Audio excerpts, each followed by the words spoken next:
ಮಾಜಿ ಸಚಿವ ನಾಗೇಂದ್ರ ಆರೋಗ್ಯ ಸ್ಥಿತಿ ಯಾವ ರೀತಿಯಾಗಿದೆ?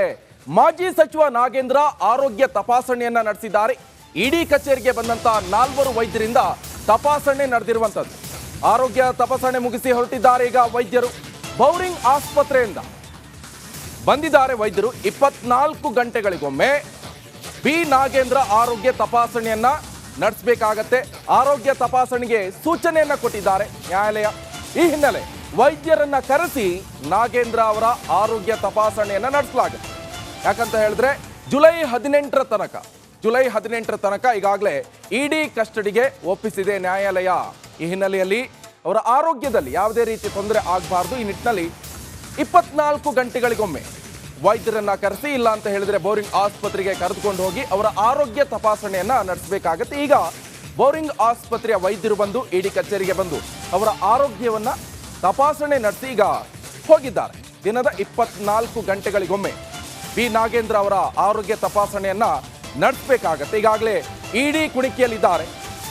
ಮಾಜಿ ಸಚಿವ ನಾಗೇಂದ್ರ ವಿಲವಿಲ್ಲ ಅಂತ ಒದ್ದಾಡ್ತಿದ್ದಾರೆ. ಒಂದ್ ಕಡೆ ಇಡಿ ಅವರು ವಿಚಾರಣೆಯನ್ನ ನಡೆಸ್ತಾ ಇದ್ರೆ, ಈ ವಾಲ್ಮೀಕಿ ಹಗರಣ ವಿಚಾರಕ್ಕೆ ಸಂಬಂಧಪಟ್ಟಂತೆ ಸೂತ್ರಧಾರಿ ಸೆರೆ ಸಿಕ್ಕಂತ ಸಂದರ್ಭದಲ್ಲಿ ಇಡಿ ಅವರು ಬಿಡ್ತಾರಾ? ಬ್ಯಾಕ್ ಟು ಬ್ಯಾಕ್ ಕ್ವಶನ್ಗಳನ್ನ ಕೇಳ್ತಾ ಇರ್ತಾರೆ. ಈ ತಲೆಯಿಂದ ಬುಡದ ತನಕ ಅಂತ ಹೇಳಿದ್ರೆ ಎಲ್ಲಿಂದ ಈ ವ್ಯವಹಾರ ಶುರುವಾಯಿತು ಎಲ್ಲವನ್ನು ಕೂಡ ಪ್ರಶ್ನೆ ಮೇಲೆ ಪ್ರಶ್ನೆ ಮಾಡ್ತಾರೆ. ಈ ವಾಲ್ಮೀಕಿ ಅನುದಾನ ಎಲ್ಲಿಂದ ಬಂತು, ಸರ್ಕಾರದಿಂದ ಬಂತಲ್ವಾ, ಯಾವ್ಯಾವ ಖಾತೆಗೆ ಹೋಯ್ತು, ಯಾರೆಲ್ಲ ಇದರಲ್ಲಿ ಇನ್ವಾಲ್ವ್ ಆಗಿದ್ದಾರೆ, ಪ್ರತಿಯೊಂದನ್ನು ಕೂಡ ಹಂತ ಹಂತವಾಗಿ ಪ್ರಶ್ನೆಯನ್ನು ಮಾಡ್ತಾರೆ. ಯಾಕಂತ ಹೇಳಿದ್ರೆ ಅವರಿಗೆ ಪ್ರತಿಯೊಂದು ಡೀಟೇಲ್ಸ್ ಕೂಡ ಕಲೆಕ್ಟ್ ಮಾಡಬೇಕಾಗತ್ತೆ. ಅದಕ್ಕೆ ಹೇಳುದು ಇಡಿ ಅಂತ ಹೇಳುದು. ಸ್ಟಾರ್ಟ್ ಎಲ್ಲಿಂದ ಶುರುವಾಯಿತು ಅಲ್ಲಿಂದನೇ ಶುರು ಮಾಡ್ಕೊತಾರೆ. ಅದರ ತಲೆಯಿಂದ ಹಿಡಿದು ಬುಡೋ ತನಕ ಬಿಡೋಲ್ಲ. ಬ್ಯಾಕ್ ಟು ಬ್ಯಾಕ್ ಕ್ವಶನ್ಗಳನ್ನು ಕೇಳ್ತಾರೆ. ಈಗ ಮಾಜಿ ಸಚಿವ ನಾಗೇಂದ್ರ ಅವರಿಗೂ ಕೂಡ ಅದೇ ಆಗಿರುವಂಥದ್ದು. ಸೊ ಈಗ ಆರೋಗ್ಯ ತಪಾಸಣೆಯನ್ನ ಮುಗಿಸಿ ಬೋರಿಂಗ್ ಆಸ್ಪತ್ರೆಯ ವೈದ್ಯರು ವಾಪಸ್ ತೆರಳಿದ್ದಾರೆ.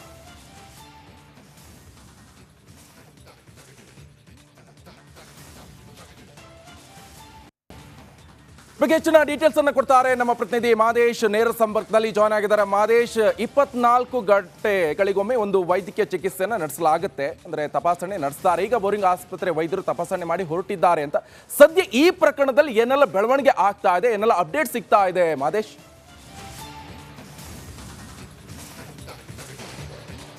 ನಿಕೇಶ್, ನಿನ್ನೆದಲ್ಲೂ ಕೂಡ ಮಾಜಿ ಸಚಿವ ನಾಗೇಂದ್ರನ್ನ ಅರೆಸ್ಟ್ ಮಾಡಿ ಇಡಿ ಅಧಿಕಾರಿಗಳು ಕಂಪ್ಲೀಟ್ ಆಗಿ ಅವರನ್ನ ಪ್ರತಿಯೊಂದು ಹಂತದಲ್ಲೂ ಕೂಡ ಹಂತವಾಗಿ ವಿಚಾರಣೆ ಮಾಡುವಂಥ ಕೆಲಸನ ಮಾಡ್ತಿದ್ದಾರೆ. ಯಾಕಂದರೆ ಕೋಟ್ಯಾಂತರ ರೂಪಾಯಿ ಹಗರಣ ಈ ಒಂದು ಪ್ರಕರಣದಲ್ಲಿ ಕೇಳಿ ಬಂದಿರುವಂಥ ಹಿನ್ನೆಲೆಯಲ್ಲಿ 2 ದಿನಗಳ ಕಾಲ ಅಧಿಕಾರಿಗಳು ದಾಳಿ ನಡೆಸಿ ಅವರ ಮನೆಯಲ್ಲಿ ಒಂದಷ್ಟು ಮಹತ್ವದ ದಾಖಲೆಗಳನ್ನು ಪರಿಶೀಲನೆ ಮಾಡುವಂಥ ಕೆಲಸ ಮಾಡಿದ್ರು. ಜೊತೆಗೆ ಈ ಒಂದು ಕೇಸ್ನಲ್ಲಿ ಬರುವಂಥ ಬೇರೆ ಬೇರೆ ಸಾಕ್ಷಿಗಳನ್ನು ಕೂಡ ಸಂಗ್ರಹಿಸಿ ಎಲ್ಲವನ್ನೂ ಕೂಡ ಮರ್ಜ್ ಮಾಡಿಬಿಟ್ಟು ಅಲ್ಲಿರುವಂಥ ಒಂದಷ್ಟು ಕಾಂಕ್ರೀಟ್ ಎವಿಡೆನ್ಸ್ಗಳನ್ನು ಆಧರಿಸಿ ಅವರನ್ನು ಬಂಧನ ಮಾಡಿ ವಿಚಾರಣೆ ಮಾಡುವಂಥ ಕೆಲಸನ ಮಾಡ್ತಿದ್ದಾರೆ. ನಿನ್ನೆ ಅವರನ್ನು ಬಂಧನ ಮಾಡಿದ ನಂತರ ಇವತ್ತು ಬೆಳಗ್ಗೆ ನ್ಯಾಯಾಧೀಶರ ಮುಂದೆ ಹಾಜರುಪಡಿಸುವಂಥ ಕೆಲಸವನ್ನು ಮಾಡಿದರು. ಈ ವೇಳೆ ತಮಗೆ ಇರುವಂಥ ಆರೋಗ್ಯದ ಸಮಸ್ಯೆ ಬಗ್ಗೆ ನಾಗೇಂದ್ರ ಅವರು ಜಡ್ಜ್ ಮುಂದೆ ಕೇಳ್ಕೊಳ್ಳುವಂಥ ಕೆಲಸ ಮಾಡಿದರು. ಅಂದರೆ ತಮಗೆ ಆರೋಗ್ಯದ ಸಮಸ್ಯೆ ಇದೆ, ಹೀಗಾಗಿ ಹೆಚ್ಚಿನ ಚಿಕಿತ್ಸೆ ನನಗೆ ಬೇಕು ಅಂತ ಹೇಳಿ ಜಡ್ಜ್ ಮುಂದೆ ಮನವಿ ಮಾಡುವಂಥ ಕೆಲಸವನ್ನು ಮಾಡಿದರು. ಅವರ ಮನವಿಗೆ ಸ್ಪಂದಿಸಿದ್ದಂಥ ಜಡ್ಜ್ ಅವರಿಗೆ ಪ್ರತಿ 24 ಗಂಟೆಗಳಿಗೂ ಕೂಡ ವೈದ್ಯಕೀಯ ಪರೀಕ್ಷೆಯನ್ನು ನಡೆಸಬೇಕು ಅಂತೇಳಿ ಇಡಿ ಅಧಿಕಾರಿಗಳಿಗೆ ಸೂಚನೆ ನೀಡಿದರು. ಯಾವಾಗ ಅವರಿಗೆ ಆರೋಗ್ಯದಲ್ಲಿ ಏರುಪೇರು ಅಂತ ಅನಿಸುತ್ತೋ ಆಗ ಇಡಿ ಅಧಿಕಾರಿಗಳಿಗೆ ನಾಗೇಂದ್ರ ಅವರು ಹೇಳ್ತಾರೆ, ಕೂಡಲೇ ಅಧಿಕಾರಿಗಳು ಅವರಿಗೆ ಆರೋಗ್ಯ ತಪಾಸಣೆ ಏನು ಮಾಡಬೇಕು ಅದೇ ರೀತಿಯಾದಂಥ ಒಂದಷ್ಟು ಕ್ರಮಗಳನ್ನು ಕೈಗೊಳ್ಳುವಂಥ ಕೆಲಸವನ್ನು ಮಾಡ್ತಾರೆ. ಇವತ್ತು ಕೂಡ ಅವರಿಗೆ ಆರೋಗ್ಯ ತಪಾಸಣೆಯನ್ನು ಮಾಡುವಂಥ ಕೆಲಸನ ಮಾಡಲಾಗಿತ್ತು.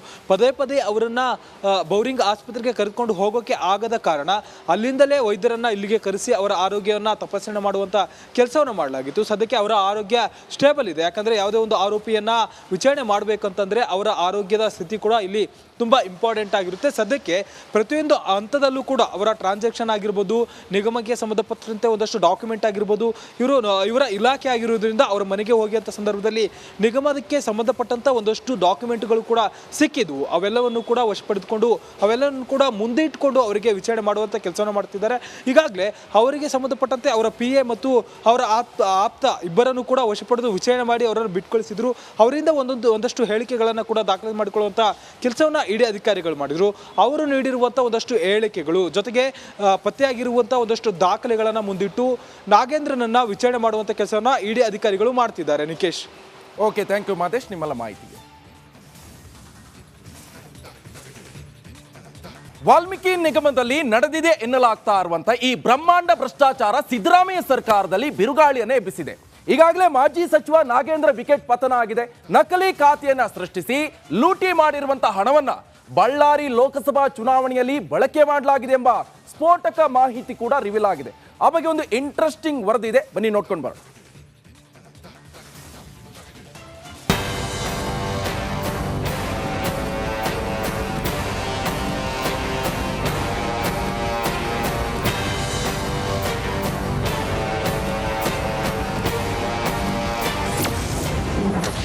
ನಕಲಿ ಖಾತೆ ಸೃಷ್ಟಿಸಿ ನಿಗಮದ ಹಣ ಲೂಟಿ.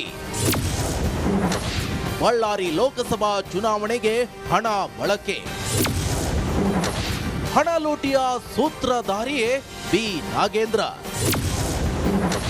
ರಿಪಬ್ಲಿಕ್ ಕನ್ನಡದಲ್ಲಿ ಇಡಿ ತನಿಖೆಯ ಡೀಟೇಲ್. ವಾಲ್ಮೀಕಿ ನಿಗಮದಲ್ಲಿ ನಡೆದಿರುವ ಬ್ರಹ್ಮಾಂಡ ಭ್ರಷ್ಟಾಚಾರ ಸಿಎಂ ಸಿದ್ದರಾಮಯ್ಯ ಸರ್ಕಾರಕ್ಕೆ ನುಂಗಲಾರದ ತುತ್ತಾಗಿದೆ. ಶಾಸಕ ನಾಗೇಂದ್ರ ಇಡಿ ಖೆಡ್ಡಾದಲ್ಲಿ ವಿಲವಿಲ ಅಂತಿದ್ದಾರೆ. ದೊಡ್ಡ ಕುಳಗಳ ಹೆಸರು ಹೊರಬರುತ್ತೆ ಅನ್ನೋ ಚರ್ಚೆ ಕಾಂಗ್ರೆಸ್ನಲ್ಲೇ ಜೋರಾಗಿದೆ. ಮಾಜಿ ಸಚಿವ ನಾಗೇಂದ್ರ ಒತ್ತಡದಿಂದ ನಕಲಿ ಖಾತೆ ಸೃಷ್ಟಿಸಿ ನಿಗಮದ ಹಣ ಲೂಟಿ ಮಾಡಲಾಗಿದೆ. ಬಳ್ಳಾರಿ ಲೋಕಸಭಾ ಚುನಾವಣೆಗೆ 20.19 ಕೋಟಿ ಬಳಸಲಾಗಿದೆ. ಇದಕ್ಕೆ ಸಂಬಂಧಿಸಿದ ಎಲ್ಲ ಸಾಕ್ಷ್ಯಗಳನ್ನ ಇಡಿ ಜಪ್ತಿ ಮಾಡಿದೆ. ಈ ಬಗ್ಗೆ ರಿಪಬ್ಲಿಕ್ ಕನ್ನಡಕ್ಕೆ ಉನ್ನತ ಮೂಲಗಳಿಂದ ಮಾಹಿತಿ ಲಭ್ಯವಾಗಿದೆ. ಈ ಒಂದು ಪ್ರಕರಣದಲ್ಲಿ ನಿಮ್ಮ ಪಾತ್ರ ಇಲ್ಲ ಅಂತ ಹೇಳಿದ್ರೆ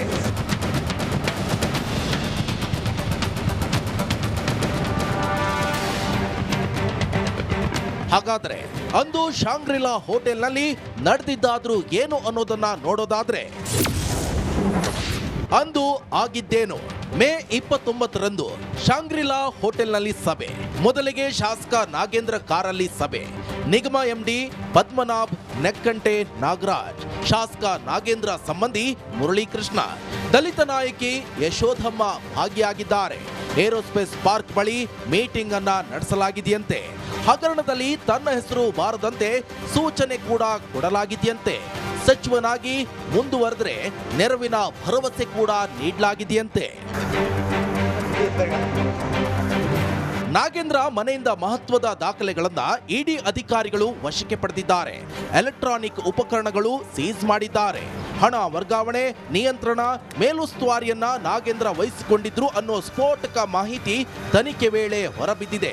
ನಾಗೇಂದ್ರ, ನೆಕ್ಕಂಟಿ ನಾಗರಾಜ್, ನಾಗೇಶ್ವರ್ ರಾವ್ ಸೂಚನೆ ಮೇರೆಗೆ ಸುಮಾರು 187 ಕೋಟಿ ರೂಪಾಯಿ ಬೇರೆ ಬೇರೆ ಖಾತೆಗೆ ವರ್ಗಾವಣೆ ಮಾಡಿರೋ ಆರೋಪ ಕೇಳಿಬಂದಿದೆ.